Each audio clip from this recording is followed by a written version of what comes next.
मैं हूं डॉक्टर फिजा खान और मैं हूं पाकिस्तान। ऐसे नहीं चलेगा। कि अवाम ने मोदी को मुस्तरद कर दिया। ये जोर का झटका कितना खतरनाक है और क्या समझते हैं कि अब भारतीय अवाम को भी समझ आ चुकी है कि मोदी की चालाकियां नहीं चलेंगी।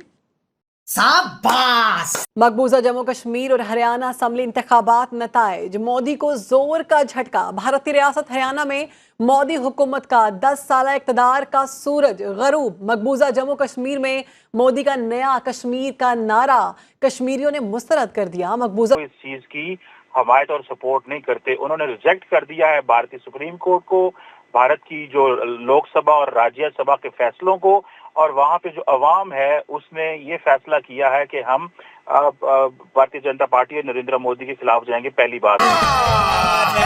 झूठ बोल रहा है। हेलो, इंडिया फनी बोन्स के एक नए वीडियो में आपका स्वागत है। उम्मीद करता हूँ आपने हमारी पिछली वीडियो देखी है और आपको बहुत अच्छी भी लगी होगी। यदि आपको ये वीडियो भी अच्छी लगती है तो कृपया लाइक, सब्सक्राइब और शेयर ज़रूर करें। तो आज का मुद्दा ये है कि जम्मू कश्मीर और हरियाणा में एक साथ चुनाव हुआ है। अलग अलग तारीख में भले ही हुआ है पर रिज़ल्ट आज यानी 8 तारीख को आया है। और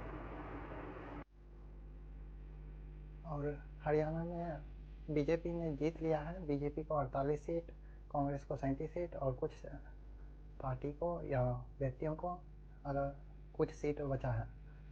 यहाँ भी 90 सीट था। और जम्मू कश्मीर की बात करें तो वहाँ भी 90 सीट था, जिसमें से बीजेपी को 29 सीट और कांग्रेस गठबंधन को 49 सीट, पीडीपी को 3 और अन्य को कुछ सीटें मिली हैं। इस तरह से बीजेपी वहाँ पर हार गई। और पाकिस्तान मीडिया इस पर बहुत ज़्यादा खुश है कि वहाँ पर कांग्रेस जीत गई, और वो शुरुआत में इस गलतफहमी में थी कि हरियाणा में बीजेपी हार गई है। इसके बारे में ये वीडियो दिखाया गया है। उम्मीद करता हूँ आप ये देखेंगे।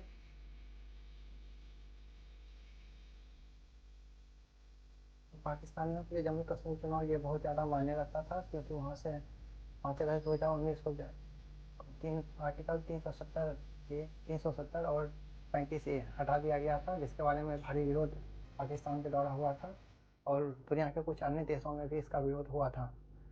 तो ये चुनाव अब इतने लगभग 5 साल बाद हो रहा है, तो ये चुनाव पूरे देश के लिए मायने रखता है। हालांकि वहाँ पर बीजेपी हार गई है, जो कि होना ही था। ये तो होना ही था, ये हम भी जानते हैं पहले से। पर बीजेपी को 29 सीटें आई है, ये भी कोई मामूली बात नहीं है। हालांकि सीटें अभी घट बढ़ सकती हैं।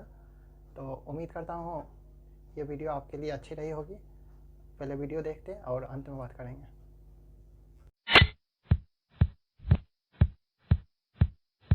मकबूजा जम्मू कश्मीर और हरियाणा असम्बली इंतखाबात नताइज, मोदी को जोर का झटका। भारतीय रियासत हरियाणा में मोदी हुकूमत का 10 साल इक़्तिदार का सूरज गरूब। रुको जरा, सबर करो। बोला धक्का बुक्की नहीं करने का, आराम से लेने का। 9 सालों के काम, आपके कार्यकाल के दौरान जो काम हुए हैं उस पर मोहर लगी है जनता की, आपको लगता है? भारतीय जनता पार्टी का जो भी 10 साल का कार्यकाल है उस सारे के ऊपर भी मोहर लगाई है। देखा आपने लापरवाही का नतीजा है। क्या बढ़िया था गुरु। मकबूजा जम्मू कश्मीर में मोदी का नया कश्मीर का नारा कश्मीरियों ने मुस्तरद कर दिया। क्या बोला तूने? मकबूजा जम्मू कश्मीर में मोदी का नया कश्मीर का नारा कश्मीरियों ने मुस्तरद कर दिया। मकबूजा यही नहीं, अभी और सुनिए। जम्मू कश्मीर में कांग्रेस और इसके इत्तेहादी जमात नेशनल कांग्रेस को वाज़ेह बढ़तरी हासिल हो गई है। इब्तदाई नताइज के मुताबिक कांग्रेस इत्तेहाद 90 में से 49 सीटों पर आगे, जबकि बीजेपी को 26 सीटों पर बढ़तरी हासिल है। भारतीय रियासत हरियाणा भी मोदी के हाथ से निकल गई। कांग्रेस को वाज़ेह बढ़तरी हासिल है। हरियाणा में 90 सीटों में से 56 पर कांग्रेस को फैसला कुन बढ़तरी हासिल है, जबकि बीजेपी सिर्फ 29 सीटों पर ही आगे नजर आ रही है। इसी पर कमर साहब, एक दफा फिर हम देख रहे हैं कि अवाम ने मोदी को मुस्तरद कर दिया। ये जोर का झटका कितना खतरनाक है और क्या समझते हैं कि अब भारतीय अवाम को भी समझ आ चुकी है कि मोदी की चालाकियां नहीं चलेंगी। बहुत शुक्रिया। देखिए, पहली बात तो ये है कि 10 साल बाद इलेक्शन हुए हैं जम्मू एंड कश्मीर में, और जिस बड़ी तादाद में जम्मू और कश्मीर के लोगों ने रिजेक्ट किया बीजेपी को, ये इस चीज की बात बताता है कि ये जो 370 एंड 35A को रिवोक किया था बीजेपी की सरकार ने, और अब पार्लियामेंट की मोहर लगवाई थी और सुप्रीम कोर्ट से साइन करवा लिया था सारा कुछ, वहां पे जो लोकल अवाम है वो इस चीज की हमायत और सपोर्ट नहीं करते। उन्होंने रिजेक्ट कर दिया है भारतीय सुप्रीम कोर्ट को, भारत की जो लोकसभा और राज्यसभा के फैसलों को, और वहां पे जो अवाम है उसने ये फैसला किया है कि हम भारतीय जनता पार्टी और नरेंद्र मोदी के खिलाफ जाएंगे, पहली बात। दूसरी बात इसमें देखें, इम्पोर्टेंट चीज ये है कि जितना भी कोशिश की है नरेंद्र मोदी ने, बहुत ज्यादा आपको पता है मर्जी से जो है वो अपने ब्यूरोक्रेट्स वहां पे ट्रांसफर किए गए, पुलिस के लोग वहां पे लेके गए, इसके साथ साथ जो है वहां पे लोगों को सेंसस नहीं करवाई गई। आपको पता है पॉपुलेशन सेंसस ना करवाने की वजह से सही सिचुएशन भी नहीं पता थी, तो सारे खरबे इस्तेमाल किए, इवन के उन्होंने बॉलीवुड का भी इस्तेमाल किया फॉल्स नैरेटिव्स, गलत नैरेटिव बनाने में। और आपको पता है कि एंटी पाकिस्तान कैंपेन तो वहां पे चल ही रही थी, लेकिन लार्जली जिस चीज में नरेंद्र मोदी साहब को झटका दिया अभी 3 महीने पहले, तो आपको पता है मरकज के इलेक्शन हुए हैं, 3 महीने बाद 2 बड़ी स्टेट में इलेक्शन हार जाना, और आपको पता है अगले महीने फिर इलेक्शन हो रहे हैं महाराष्ट्र के अंदर भी। मैं समझता हूँ उमर अब्दुल्ला जो है वो सीएम बनेंगे। मैं समझता हूँ लोगों ने हमारी बात सुनी और उस पर एतमाद किया। ये है कि जम्मू एंड कश्मीर इलेक्शंस में इंजीनियर रशीद जो है वो कोई सीट भी नहीं जीत सके, और महबूबा मुफ्ती जो है उन्होंने तकरीबन समझ लें कि 3 out of 4 सीट जो है वो जीती हैं। तो ये आप समझ लें कि एक उनके लिए डेवलपमेंट है। बहरहाल मूविंग ऑन, ये जो सारे का सारा इलेक्शंस है, अगर इसको देखा जाए तो पहले तो इसको आपको ये समझना पड़ेगा कि जम्मू एंड कश्मीर के अंदर जो है 10 साल बाद इलेक्शंस हुए, नरेंद्र मोदी साहब ने और उनकी सरकार ने बहुत ज्यादा जो डेमोग्राफिक चेंजेस यहाँ पे करने की कोशिश की।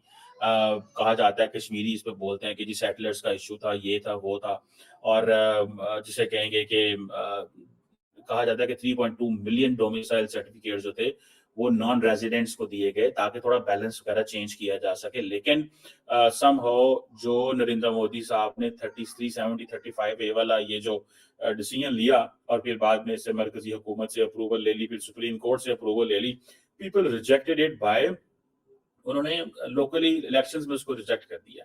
तो ये एक चीज है। बीजेपी पार्टी जो है वो काफी कमजोर है, और अभी भी ये कहा जा रहा है कि जी बस सिर्फ जम्मू में ही उनको मिले हैं, मेन जो कश्मीर है वहां पर वोट नहीं मिले। इस किस्म की ट्वीट्स भी मैंने देखी ट्विटर के ऊपर। देखिए जम्मू में मिले वोट, बाकी हरियाणा में मिले, पर नूह में नहीं मिले। एक और मुस्लिम बेल्ट है जगाधरी के पास, 1-2 सीटें हैं, वहां नहीं मिले। तो देखिए ये तो पहले से तय था कि कांग्रेस पार्टी सिर्फ एक हिंदुओं का एक वर्ग और मुस्लिम वोट पे पूरी पॉलिटिक्स करती है। तो कश्मीर में हमें पता था कि मिलना भी नहीं है वोट, वो तो पहले से तय था। साहब एक तो 2019 से लेकर अब तक 5 साल गुजर गए, उससे पहले 5 साल तब भी इंतखाबात नहीं हुए। 10 साल का ये अरसा कंटिन्यूअस सिस्टमैटिक डेमोग्राफिक चेंजेस लेकर आई जा रही थी कश्मीर के अंदर। को फायदा हुआ इंडिया को? अब एक चीज नोट कर लें, हम 10 साल की बात की ना, आखिरी सेंसस कब हुआ है उनका? 2011 को। उन्होंने सेंसस जानबूझ के नहीं कराया, इसलिए कि 32 लाख लोगों को उन्होंने डोमिसाइल सर्टिफिकेट दिए, बाहर से लोग इंपोर्ट किए गए हैं, और highest soldier civilian ratio in modern warfare occupied Kashmir में है। 10 सिविलियन, 1 फौजी। आप कितना मिलिटराइज्ड है सारा कुछ। और उसके अलावा आप देखें कि जो कोशिश ये है, जो लेफ्टिनेंट गवर्नर को भी पावर दी है, जो इसको रियल बॉस है उनका, कि अक्सरियत से जो है उसको अकलियत बनाया जाए। और आपने देखा कि जम्मू की उन्होंने सीटें बढ़ा दी हैं, 43 सीट्स हैं, वैली की 47 है। और आपने पूछा कि क्या इंडिया ने गेन किया 5 साल में? चीन से लड़ाई हुई उसके बाद, क्योंकि अमित शाह ने डिक्लेयर किया था कि एक्साई चीन इज पार्ट ऑफ इंडिया, जैसे हमारे पर भी क्लेम करते हैं। एक तो ये हो गया। जो इलेक्शन भी हुआ है, मोदी इलेक्शन हारा है बेसिकली, वो आइसोलेटेड है इस वक्त अपने खित्ते में, इस खित्ते में आइसोलेटेड है। बल्कि हमें हमारी कबूलियत ज्यादा है हिंदुस्तान से पूरे खित्ते में। स्पेशली अभी बांग्लादेश वाली सिचुएशन जिस तरह रैपिडली चेंज हो रही है, that is very positive for Pakistan in itself. बड़ी पॉजिटिव बात है, मैं तो कह रहा हूं बड़ी अच्छी खुशखबरी है। और मेरे दिल को बड़ी तस्कीन पहुंची कि 11 सितंबर को कायद-ए-आज़म की बरसी ढाका में मनाई गई। Absolutely. कितनी बड़ी विंडिकेशन है। एब्सोल्युटली। अच्छा मुर्शद साहब, अब फिर सवाल ये पैदा होता है कि एक तरफ तो आर्टिकल 370 एंड 35 है, एब्रोगेशन हो गई, कश्मीर को उन्होंने अपना हिस्सा अपने कवानीन के हिसाब से बना लिया। असल में कश्मीर भी एक्सेप्ट नहीं कर रहा उसको, ना कश्मीरीज एक्सेप्ट कर रहे। लेकिन अब मेजर जमात इंडिया की ये कहती है कि हम उसका स्टेटहुड बहाल करेंगे कश्मीर का। ये ब्लो नहीं है? मोदी के सारे जितना काम किया हुआ था उसने कश्मीर के अंदर, is that not a blow? Absolutely correct. और ये कहते हैं देर आए दुरुस्त आए। पाकिस्तान का, कश्मीरी अवाम का, बैन अल-अक़वामी बरादरी का क्या मौकफ था कि ये जो काम मोदी ने 5 अगस्त 2019 को किया था वो गैर कानूनी, गैर आईनी, गैर जमहूरी और अक़वाम मुत्तहिदा की करारदादों के मुनाफी था। एब्सोल्युटली। और लेकिन उसकी तायद हिंदुस्तान के अंदर से हो रही थी कुछ हलकों में। ये पहली दफा हुआ है कि हिंदुस्तान की जो इतनी बड़ी पार्टी है, जो हिज़्ब इख्तिलाफ की सबसे बड़ी पार्टी कांग्रेस पार्टी, उन्होंने उसको रिजेक्ट कर दिया और उनका। तो जैसा कि आपने देखा, पाकिस्तान में जम्मू कश्मीर चुनाव बहुत ज़्यादा मायने रखता है और वहाँ पर बार बार डिलिमिटेशन और वहाँ की आबादी को बदलने के बारे में बात किया जा रहा है। आबादी बदलने के तात्पर्य ये है कि भारत के अन्य हिस्सों से लोगों के लाकर जम्मू कश्मीर में बसाना, लेकिन ये हुआ नहीं है वास्तव में। जम्मू कश्मीर में पहले से लोग 20-20 साल, 30-30 साल से पहले से रह रहे थे, जिन्हें वाल्मीकि समुदाय भी कहते थे। उन्हें उतने सालों से वहाँ की गवर्नमेंट ने 370 और 35A का लाभ उठा के कभी उन्हें वहाँ का नागरिक माना ही नहीं था। और भारत सरकार ने ये बदलाव किया है और वहाँ पर जो 20 साल, 30 साल, 40 साल से रह रहे थे, उन्हें ये वहाँ की नागरिकता दे दी गई है। इसी को लेकर पाकिस्तान में हल्ला मचा हुआ है कि वहाँ पर लाखों 10 लाख लोगों को जम्मू कश्मीर की नागरिकता दे दी गई, जो कि बहुत गलत बात है। ये नहीं है, लोग ऐसा ही नहीं वहाँ उठ के चले जाते हैं, पहले से ही वहाँ रह रहे हैं। और अब क्योंकि वहाँ पर कांग्रेस गठबंधन जीती है तो उम्मीद है कि फारूक अब्दुल्ला वहाँ के CM बनेंगे। तो वो पहले से ही भारत सरकार का विरोध कर रहे थे जम्मू कश्मीर से 370 और 35 हटाने का, और वो अब भी ज़्यादा विरोध करेंगे। हमारी ज़्यादा कुछ होने वाला नहीं है और ये लेफ्टिनेंट गवर्नमेंट का रोल ज़्यादा सालों तक नहीं चलेगा, पर अभी रहने देना चाहिए मेरे ख्याल से, ताकि वहाँ देखा जा सके कि गवर्नमेंट किस तरह से काम कर रही है। पहले ये देखेंगे तब ना कि वहाँ के लोगों की स्थिति में सुधार हो रहा है या नहीं हो रहा है। क्योंकि फारूक अब्दुल्ला तो पहले से ही वहाँ रह रहे हैं, उतने सालों से राजनीति कर रहे हैं और कई साल CM भी रहे हैं। तो ये कहना कि वो अभी तुरंत CM बने हैं और तुरंत 370 का विरोध शुरू कर देंगे, ये तो होना ही है, और तुरंत स्टेटहुड दे दिया जाएगा, ये बहुत गलत बात है। अभी नहीं देना चाहिए, कुछ साल बाद पहले ही देना चाहिए। मेरे ख्याल से 10 साल बाद देना चाहिए, अच्छा रहेगा। उम्मीद करता हूँ ये वीडियो आपको अच्छी लगी है, तो अच्छी लगी है तो लाइक, सब्सक्राइब और शेयर ज़रूर करें। जय हिंद।